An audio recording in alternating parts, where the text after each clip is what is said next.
the past few years, we've heard the term free agents and been told we would all need to become one in order to succeed. The recent economic structures have helped to promote this concept as reality. Where do we get the tools to take control of our career path in the present and future? Welcome to the Career Confidante with your host, Marie Zimenoff. Marie and her guest experts are here to provide you with the tools you need to move forward and achieve your career goals. Now, here is Marie Zimenoff. Welcome to the Career Confidante. We're glad to have you here today. Today, as usual, we're going to be talking about another timely topic in the world of career development and job search. Today, we're excited to have Nancy Segal with us. Nancy has 30 years of human resource experience in the federal government and has now moved out and does training for those in the federal government and also helps people who want to apply for federal jobs. So if you have any desire or in the future may have the desire or have a family member who may have the desire to work for the federal job, for the federal government, or really for maybe some other close agencies, you're going to learn a lot today from Nancy. So Nancy, we're so excited to have you here today. Thank you for joining us. And thank you for having me, Marie. The federal government is the largest single employer in the United States. So anyone who is thinking careers and is not including at least a look-see in the federal sector is missing a huge opportunity. Well, and I've talked to a lot of people lately who work overseas for the government as well through the Secretary of State or some other opportunities. So I think there's a lot of different ways that people are finding opportunity through the federal government, maybe even that we don't think about on a regular basis. Right, and not only does the Department of State have overseas offices, but most of our law enforcement agencies do as well, like the Secret Service, like Customs and Border Patrol, various Defense Department agencies. There's even overseas offices of the Department of Agriculture, in banking regulators. Really, the possibilities are endless. Yes, and as you said, largest employer here in the States, also lots of opportunity to travel or do different things. I have a friend who's married to someone who's working for a government agency. I'm not sure which one, and they are in the island somewhere and just enjoying life. And of course, it's a temporary assignment, and then she'll be somewhere else again. But lots of opportunities for people of all ages.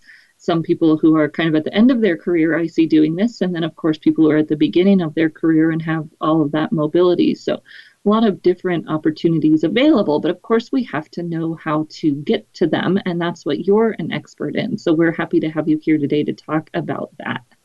Well, thank you. So you've written books on writing federal resumes, on interviewing for federal jobs, on transitioning into the federal workforce, because it really is different. So tell us a little bit more about how applying for a federal job is different than applying for a private sector one. So I give lots of presentations on how to get a federal job, and usually I title them along the lines of looking for a federal job? Forget everything anyone's ever told you about job search. There are so many things that are different about a federal job search. Thing number one, I think, is critical to understand for people is that the 1 or 2 page resume that you have been taught is the standard across industry does not apply in the federal sector. A federal resume is typically 4 to 6 or 7 pages. So that in and of itself is a huge difference. Just the resume and application process itself. Another piece that is very different, and that is how you can find jobs and how you can apply. Virtually all, not 100%, but well over 90 to 95% of federal jobs are posted on USAJOBS.gov.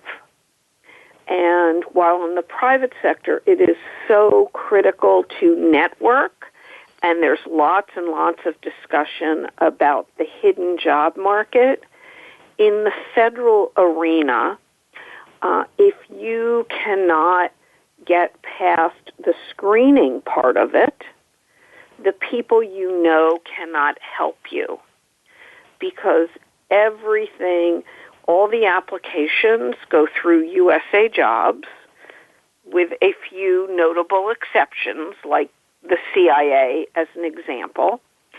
And in order to get any kind of traction and have your resume in front of a hiring manager, you have to get through the system. And so on the private sector side, a lot of times the system can be subverted or worked around, or fill in your own euphemism here.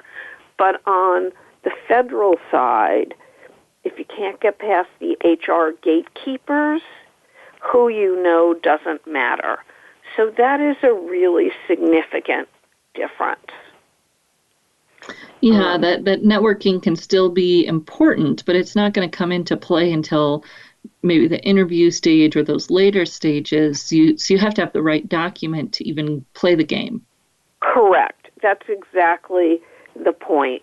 And, you know, when I talk to people about having a 4, 5, 6, 7-page resume, their eyes start to roll back in their heads for all the obvious reasons.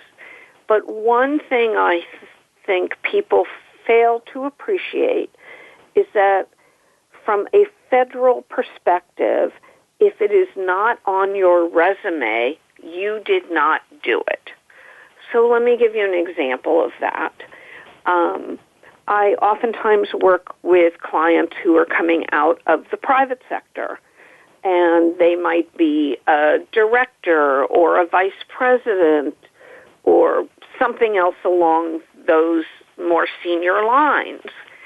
And I say to them, do you supervise people in this job? And they look at me, and I can hear it in their voice. They sort of puff up and say, well, of course I supervise people. I'm a director, or I'm a vice president, or whatever. But from an HR perspective, on the federal side, no one makes that assumption or draws that conclusion. So even if you're a director or a vice president, or again, fill in your job title, unless you say you're a supervisor or a leader or a manager, no one will make that assumption.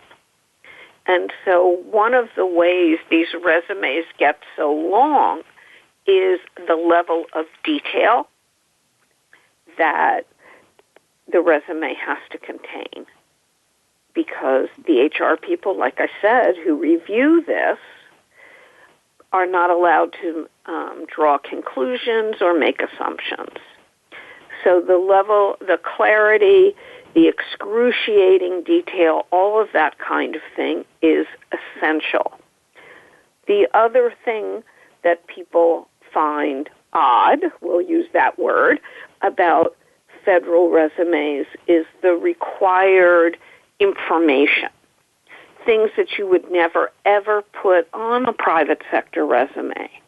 So an example of that would be one of the requirements for federal applications is how many hours a week the applicant works. So that's something no one would ever put on their resume on the private sector side. But if you don't include that information, because it's one of those little details that's required, a federal HR person can actually eliminate you from competition.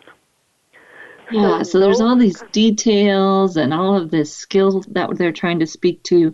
And then if I'm remembering right, it's been a while since I've helped someone with this, but they also don't mind or maybe even encourage repetition, whereas in a corporate resume, we'd say, oh, if you did that same thing in each job, we don't necessarily want to put it over and over again. But in the federal resume, you want all of that detail, you want it all connected so that they can count the years, count the bullets, count all of those skills in. Absolutely. And the average federal job, not surprisingly, gets anywhere from 400 to 600 to 1,000 or more applications. Woo! Yeah. Well, people still want federal jobs. They may roll their eyes at federal employees writ large, but when it comes to their career, people like the idea of benefits, they like the idea of a level of job security, and there's still a defined retirement plan. Well, and that's funny because we like to villainize the tracking systems, the parsing systems, the scoring systems, but boy, there's no way. I mean, even for a corporate, the average for a corporate position is 100, used to be like 120 or something like that. And, there's just no way a hiring manager could look through all of those. So, of course, they need a hiring system, a technology to go through the resume, which is part of why they are so different. And in some ways, how they're the same is the keywords and getting all of those skills are important. But at federal, it's just one more level. It is, and let's talk about some of the ways they're different, and then I think it's important to talk about some of the ways they are the same. So we've already talked a little bit about the length. We've talked a little bit about the level of detail. We've talked a little bit about some of the funky requirements for things like how many hours a week you work, your supervisor's name, and other things of that ilk. The other thing that is hugely different on the federal side of things is when you apply through USAJOBS.gov, you are required to answer as well, again, for most jobs, not 100%, but well over 90%, you are required to answer what's called an occupational questionnaire. And an occupational questionnaire is a job-specific questionnaire, for lack of a better word, that tries to determine how qualified you are. And this is the only part of the federal job application that is automated. So Nancy, we're going to stop here and take a break, but when we come back, we'll continue to learn about this questionnaire because this is critical. I know that some private jobs have you fill out something similar, but the federal one, I'm guessing, is much more stringent, and we'll also dive more into what the differences are as people are applying and some of the similarities. So we're going to take a short break, everyone. We'll be back and continue learning from Nancy when we get back in just a few minutes.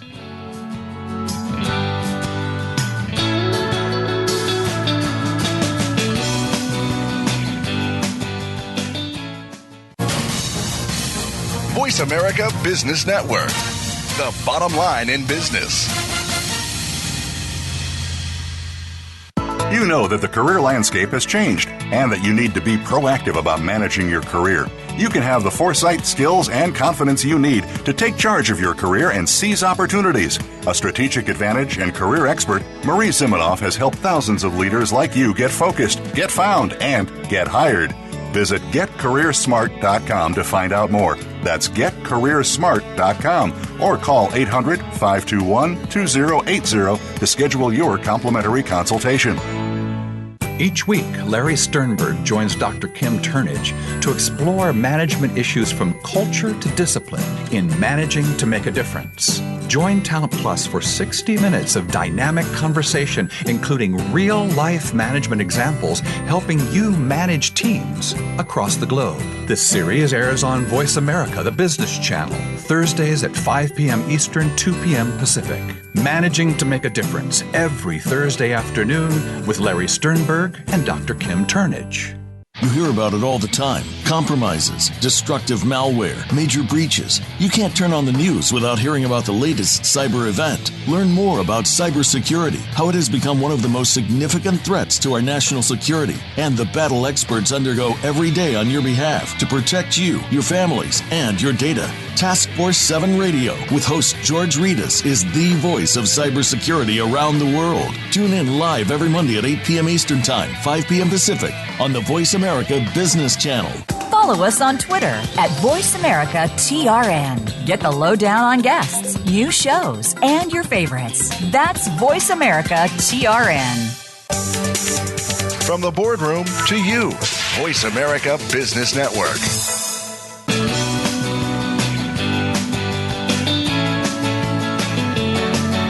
You are tuned in to The Career Confidante with Marie Zimenoff.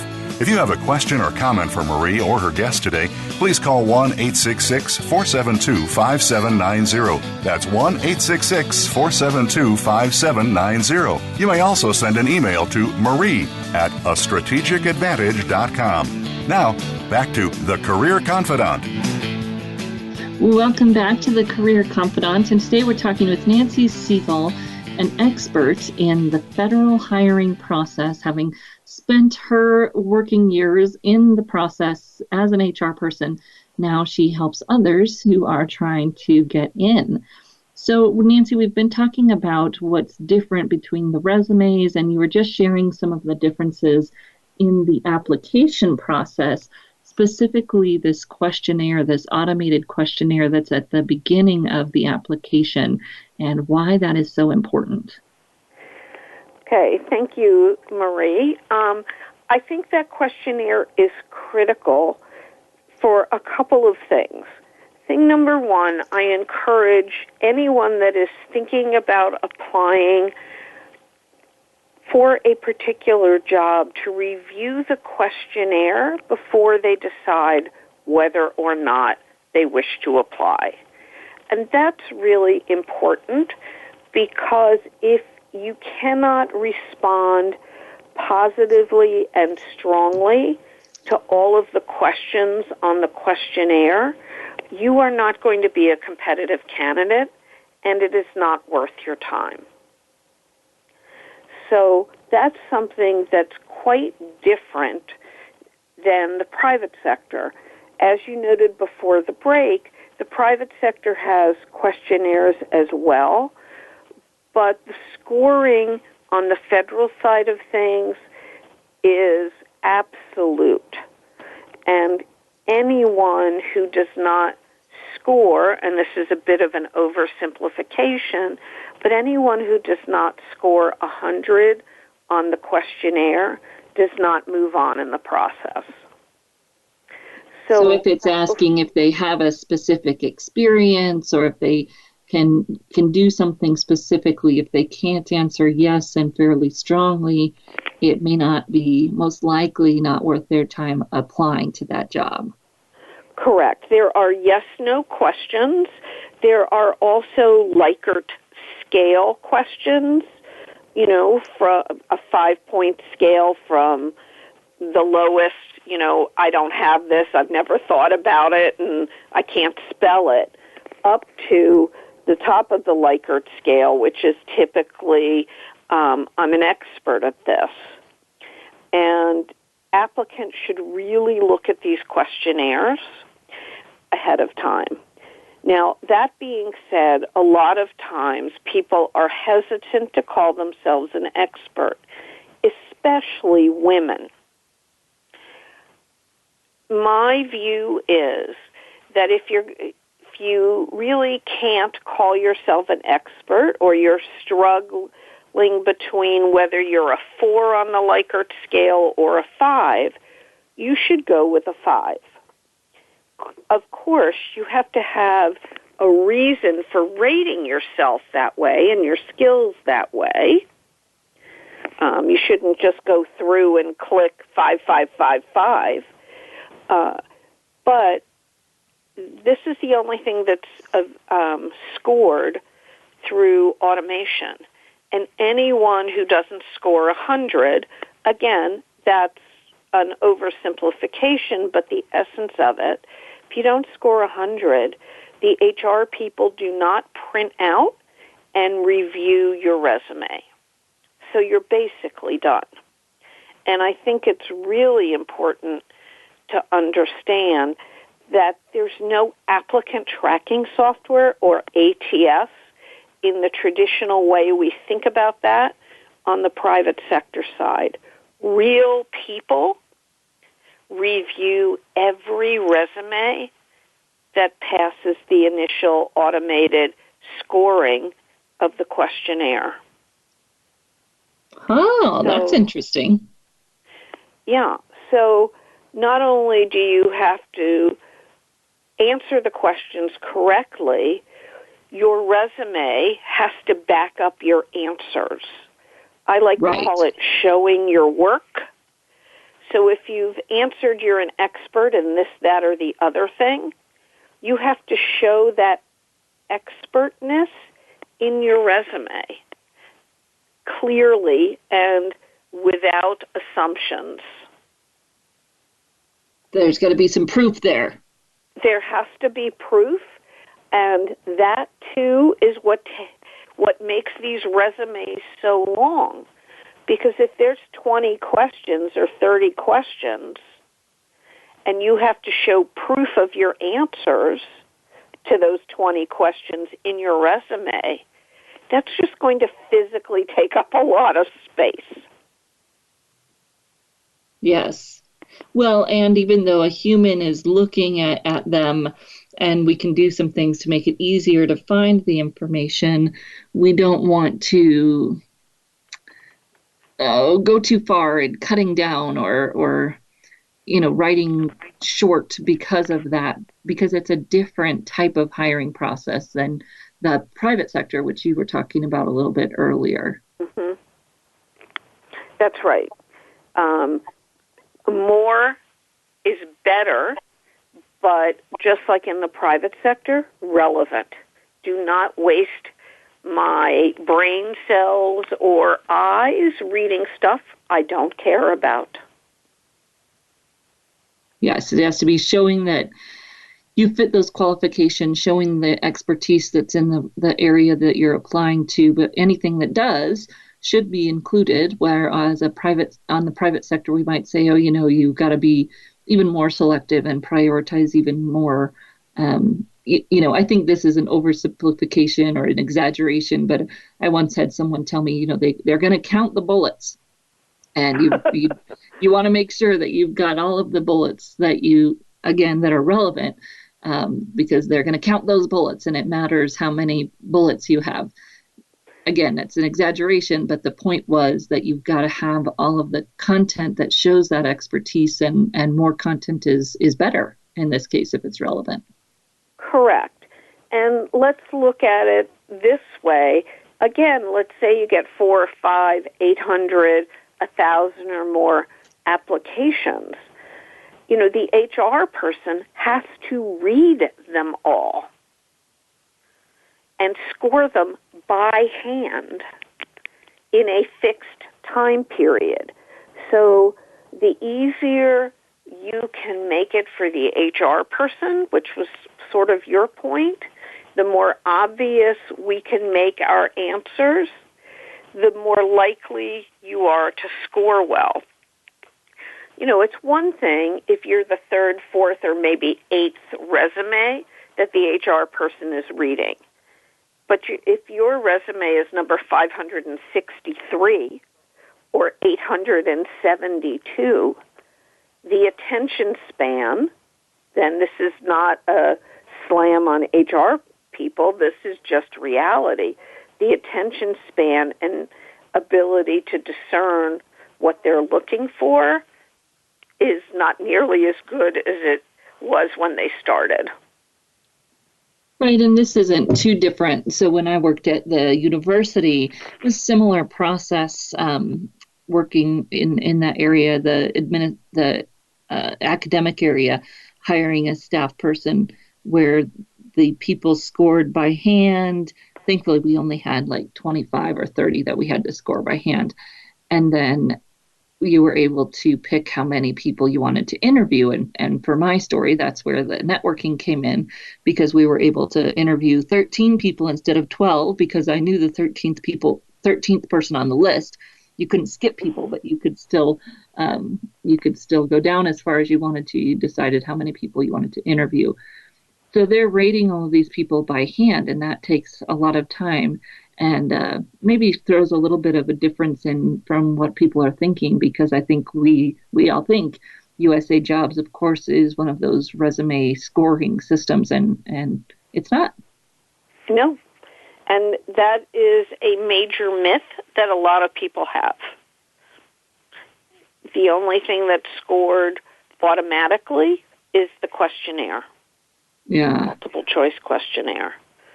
So it's really important to think about your reader, as it is always when you're resume writing, but think about it in a different way. Yeah. Well, and so we're going to take another short break here, and when we come back, I want to talk a little bit about maybe some age issues in the federal government. You know, can you be too young to apply? Can you be too old to apply? I hear people talk about that.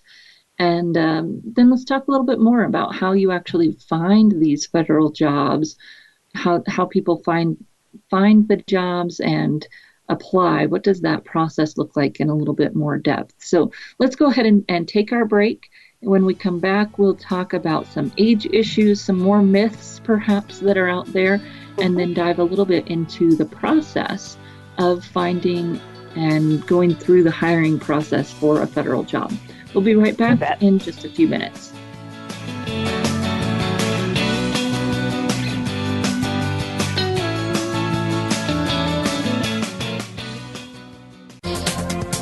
The business community's first choice in Internet Talk Radio. Voice America Business Network. You know that the career landscape has changed and that you need to be proactive about managing your career. You can have the foresight, skills, and confidence you need to take charge of your career and seize opportunities. A strategic advantage and career expert, Marie Zimenoff has helped thousands of leaders like you get focused, get found, and get hired. Visit getcareersmart.com to find out more. That's getcareersmart.com or call 800-521-2080 to schedule your complimentary consultation. Today we live in a truly global environment. Business can more easily be conducted now in almost any part of the world. How do you, as a business owner or professional, navigate the ever-changing business landscape? Tune in to Leadership Beyond Borders with host Kimberly J. Lewis. With a worldwide resource of guests, you'll find out what opportunities and challenges surround diverse and virtual organizations. Listen live every Tuesday at 3 p.m. U.S. Pacific Time on the Voice America Business Channel. In this fast-paced, technologically driven world of business, the stress can be crushing. It's exhausting business leaders and burning out good employees. It is not enough to work from the top down. We must now learn to work from the inside out. Listen to Innovative Mindful Solutions with Terry Galler. We will discuss ways to transform road-blocking emotions using mindful-based tools you can incorporate into your business and your life right now. Don't stress. Tune in every Monday at 4 p.m. Pacific Time, 7 p.m. Eastern Time on the Voice America Business Channel. Think you've seen everything there is to see in online television? Let us surprise you. Visit voiceamerica.tv today for sports, health, business, and more on demand 24/7. Voice America Business Network. The bottom line in business.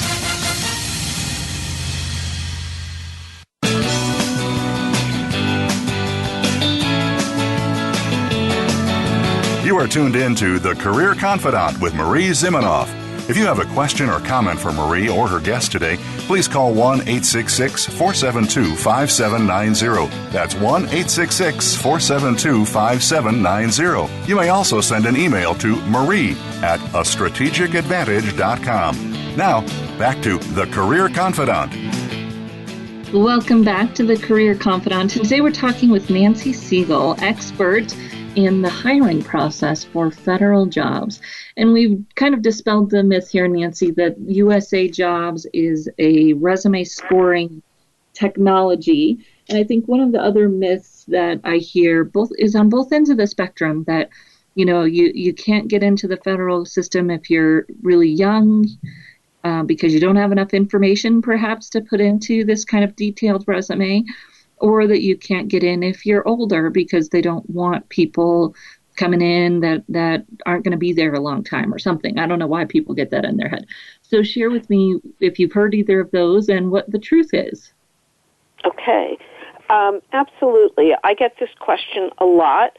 Let's start with the older end of the spectrum, because I find people over the age of 40 are hesitant, especially if they've spent their careers in the private sector. They're really worried about age in terms of federal employment.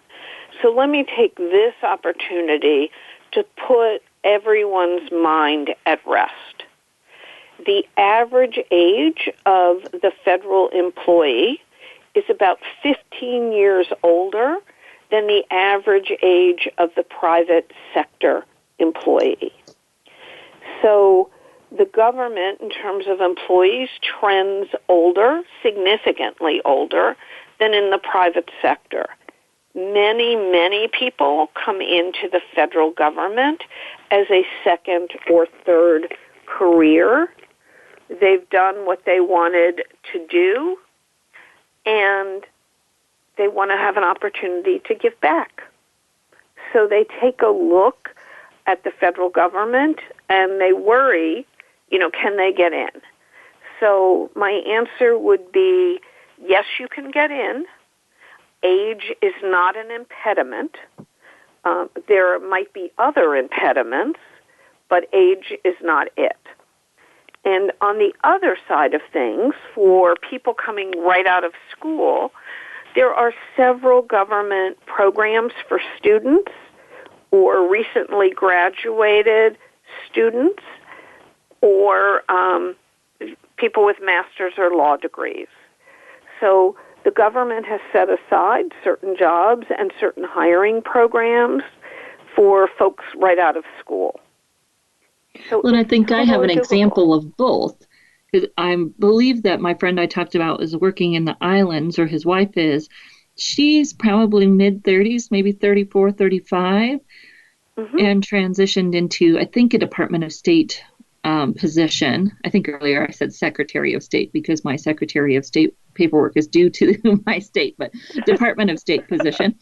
And then I have a gentleman who had been working for a medical device company, had been an entrepreneur for a little bit, and then was also looking at a Department of State position outside of the U.S. And both of them, of course, on both edges of that and able to be successful transitioning into the federal sector. Okay, yep. So you prove the point. I would not worry about any of those kinds of issues. The government is not only more age or generationally diverse, the government is also more racially and gender diverse than most private sector organizations. So yeah, well, and just the sheer volume of opportunities, right? You've got that lots of different ways you can get in, and therefore ways that almost anybody, depending on their background and what position they're looking for. I think the Secretary of State position that my entrepreneur was looking at, that was part of what they were looking for, was someone who had that background. So there's I don't know, want to say something for everyone, but there's definitely more opportunities than people might think. Now, how do people go about finding these opportunities? You said earlier, there's a hidden job market in the private sector, but not necessarily in the federal. So how do we find the opportunities? Okay. So not all jobs, all federal jobs are required by regulation to be posted publicly. Okay? Now, that being said, the vast majority of jobs, and I don't want to get into HR geek speak here, but 90% of jobs are posted on USAJOBS.gov. So if you are interested in federal employment, your first stop should be USAJOBS.gov, and you should set up a profile, a user profile. And that profile will be used by federal HR people to get the basics for you, your name, your address, your those kinds of things. But also, that USA Jobs profile, you can use that to set up an automatic search agent to send you jobs that meet your criteria.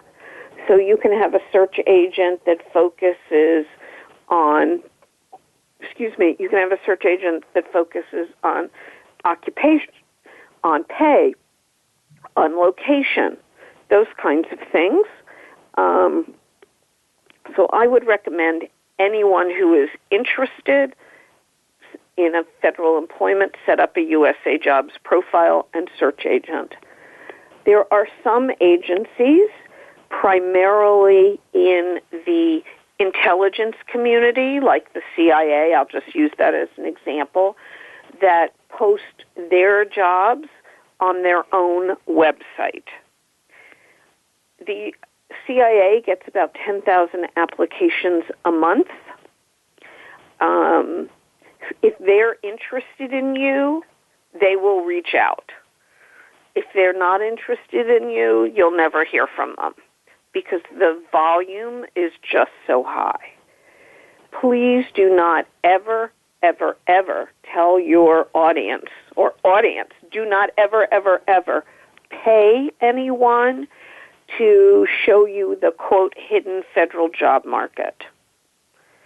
There isn't one the way we're thinking about it, and because it's the government and these job postings are open to everyone, you should not have to pay to get access to openings. So please do not ever pay. Right, and as we were talking about earlier, networking can still be important because once you get to that interview or perhaps somewhere else in the process, it would be beneficial for someone to know, like, and trust you, but you don't have to use networking to find the opportunities like you can in the private sector. That's exactly right. There are people out there or companies that will sell job listings, but they're basically aggregated listings from USA Jobs or the CIA's website and stuff like that. So stuff you can find on your own and honestly find easily on your own. I just hate to see anyone get duped in spending money on something they really shouldn't. Right. Have a coach help you navigate the process and add more value, help you apply, but no need to pay someone just to find those opportunities for you. Correct. That's absolutely. I think one of the other things people hear is that the federal process takes forever. It's not worth my time. It's too in-depth. What do you think? How long can people plan for the federal process to take? What does the process look like?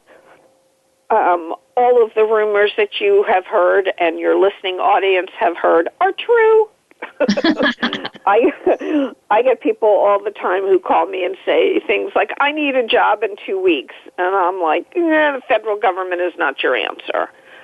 I tell people, honestly, 6 to 18 months is a realistic time frame. Now, you can certainly get a job sooner than that, but the truth is it's not all that likely. 6 to 18 months? Yep. Soup to nuts. And likely you will have to apply for more than one job. Now, again, I hope every one of your listening audience is a disruptor and breaks that rule. It's not really a rule, but breaks that time frame. But I like to tell people to be very realistic, and that is a realistic time frame. The government doesn't move very quickly. The goal to fill a job is 80 days. That's the goal. So that's 3 months almost right there. And that's if everything works the way it is supposed to. And that doesn't count security clearances or any of those kinds of things. Yeah, lots of moving processes there depending on the position. Right.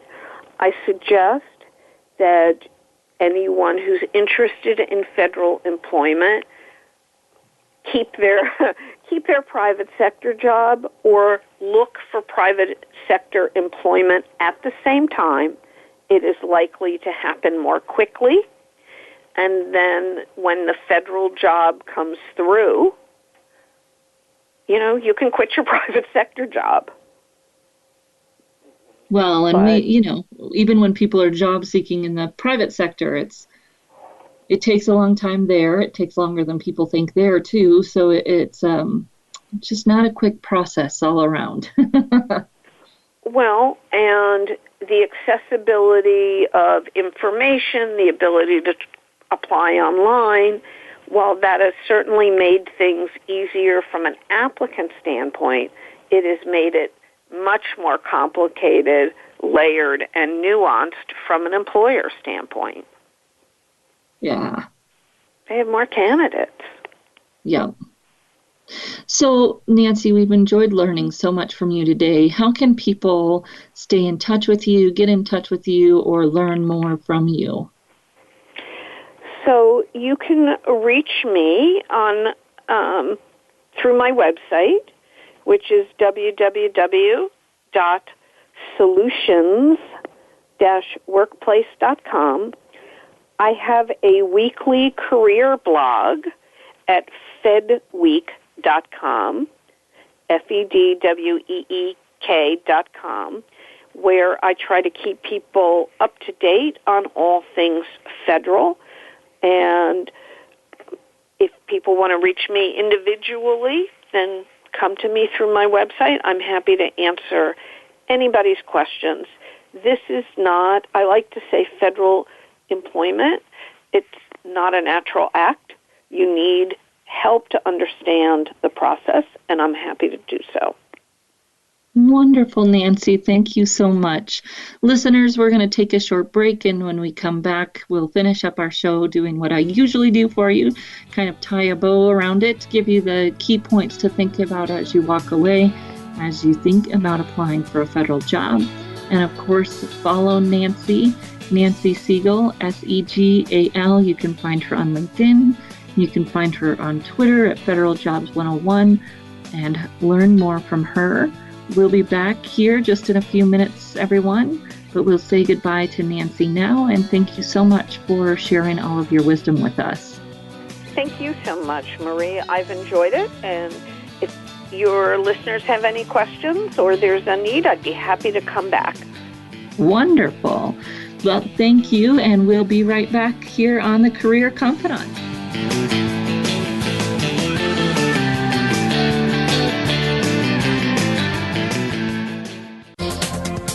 The business community's first choice in Internet Talk Radio. Voice America Business Network. You know that the career landscape has changed and that you need to be proactive about managing your career. You can have the foresight, skills, and confidence you need to take charge of your career and seize opportunities. A strategic advantage and career expert, Marie Zimenoff has helped thousands of leaders like you get focused, get found, and get hired.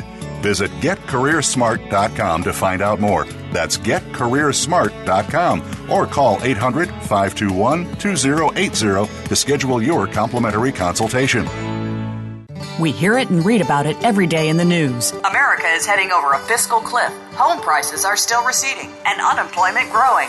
How can you preserve and increase your wealth in this kind of economy? Tune in to Turning Hard Times into Good Times with host Jay Taylor. Jay will explain the decline of our monetary system and the economy and will give you winning investment ideas and the tools to protect and increase your wealth. Turning Hard Times into Good Times with Jay Taylor can be heard Tuesdays at 3 p.m. Eastern Time, 12 noon Pacific Time on the Voice America Business Channel. Many industries have been revolutionized by technology in the last decade. Books, music, TV, communications, and now it's happening to our money and the way we pay. Tune in to Breaking Banks with Brett King for a look at how technology and customer behavior will bring about more changes in banking in the next 10 years than in the last 200 years. Listen every Thursday at 3 p.m. Eastern Time, noon Pacific on Voice America Business Channel or on AM 1160 The Voice. You'll never look at your bank account the same again. Become our friend on Facebook. Post your thoughts about our shows and network on our timeline. Visit facebook.com/Voice America. When it comes to business, you'll find the experts here. Voice America Business Network.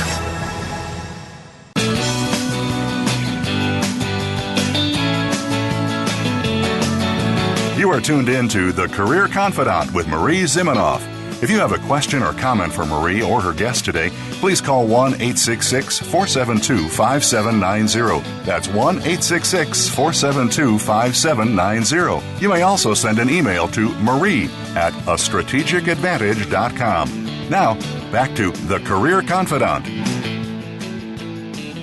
Welcome back to The Career Confidante, and today we've been talking with Nancy Segal, a HR expert in the federal hiring process. So, you often have people talk about how to apply to federal jobs or what federal jobs are and what a federal resume looks like. And what I love about Nancy is, of course, that background actually in HR. Hiring for federal jobs makes it so much easier to know that she knows what she's talking about. And we learn things every day, all the time. We have myths dispelled, which is great. Some of the key ones she talked about today is that USAJOBS, although you might input your resume, it is not an applicant tracking system. And kind of a newsflash here, and as applicant tracking system goes even, well, it may be an applicant tracking system, but it's not scoring your resume, which is usually what people talk about when they're talking about applicant tracking systems, is that it's a scoring system. And it's not. And that the hiring manager or the HR person is scoring your actual resume that you upload. So when you think about that and you want to create a resume that's easy for a human to read, there's so much out there right now about what works in ATS and what doesn't, and what goes through and what doesn't, and what can get scored and what doesn't. Isn't it just so nice to know that you don't need to worry about that for USAJOBS? You need to make sure it will go through and that it will download on the back end, which is actually fairly easy. You have to do some pretty creative things for it not to happen. But that the human is reading and scoring your resume. They're not reading and scoring some output from an applicant tracking system. They're actually going to download and read your resume. So the questionnaire, as she talked about, is important at the beginning of the application process. And this can be true in the private sector as well. For instance, our hospital, the pre-questionnaire asks you if you've ever worked in a hospital or not. And if you say no, pretty likely you'll be kicked out. She was talking about the same thing for federal, that of course it's an oversimplification, but if you can't answer the question strongly on the questionnaire, it may not be worth your time. Something to check out before you take the time to put together that resume. Look at the questionnaire, see what they're asking for. That will give you some direction in what to highlight in your resume or what to make sure is in there. as well as if it's a job that is worth your time to apply to. So myth number one is that USAJOBS is an applicant tracking system. Myth number two, maybe that you should or could apply even if you don't meet all of the required qualifications. With the average resumes applications, which I did not know that the federal average resumes for each job was that high. She said somewhere 400 plus. I'm sorry, but it's just not very likely that you're going to get a position if you can't answer all of those requirement questions, as she said, strongly or very strongly. It's not the type of place where you can network in the same way as the private sector. You have to meet those minimum qualifications. Part of the myths we also talked about were around age. Am I too young? Am I going to qualify? There might be programs just for you. And if you have all the qualifications, it doesn't matter your age, of course. And if you are older, that's okay, because as she said, the federal workforce is on average 15 years older than the private sector workforce. So don't let either of those deter you. The one myth that, maybe I was kind of hoping was a myth, that it turns out is quite not a myth, is the length of time it takes to get a federal job. She said on 6 to 18 months. It's a big range there, 6 to 18 months. We know in the private sector it can be 4 to 12 months, depending on the level of position you're targeting. So 6 to 18 is just that one step longer, and you want to be prepared for that. If you're looking for a job quickly, it's probably not there. Your fastest job search is always the industry you already have experience in and the position you already have experience in. If you're looking to make a change, have to be realistic that that's going to take some time. And really in the federal market, it doesn't matter how much of a change you're making or if you're staying very similar. It's just the process that takes a long time.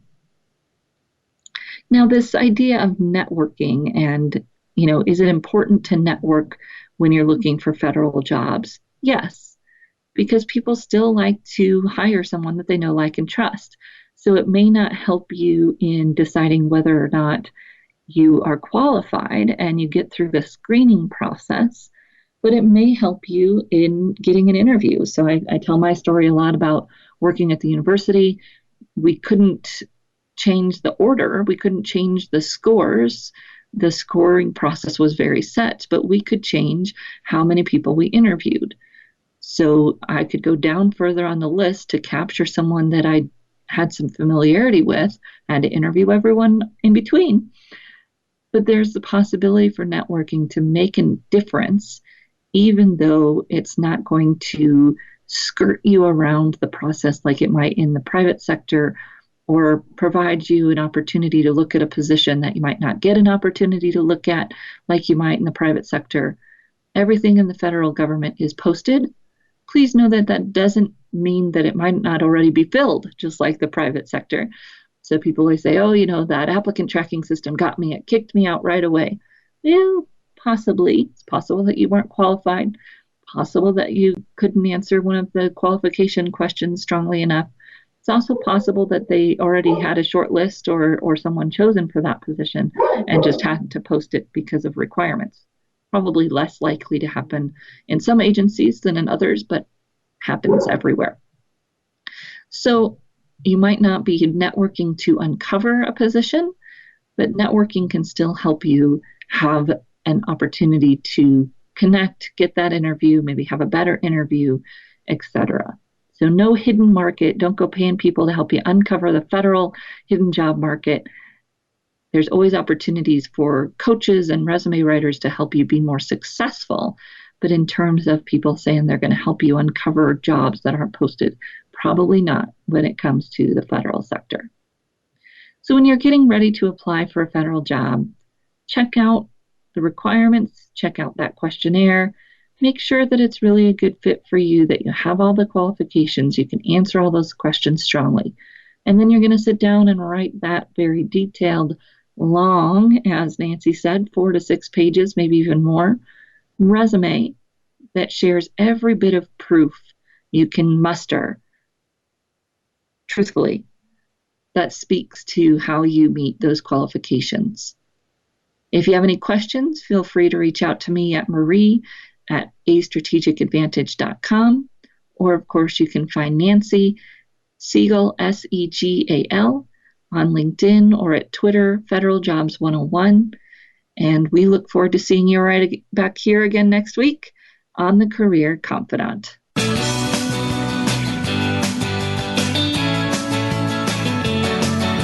Thank you for listening to The Career Confidante. Marie Zimenoff will return again with another terrific guest next Monday at 6 p.m. Eastern Time, 3 p.m. Pacific on the Voice America Business Channel. Be sure to join us then.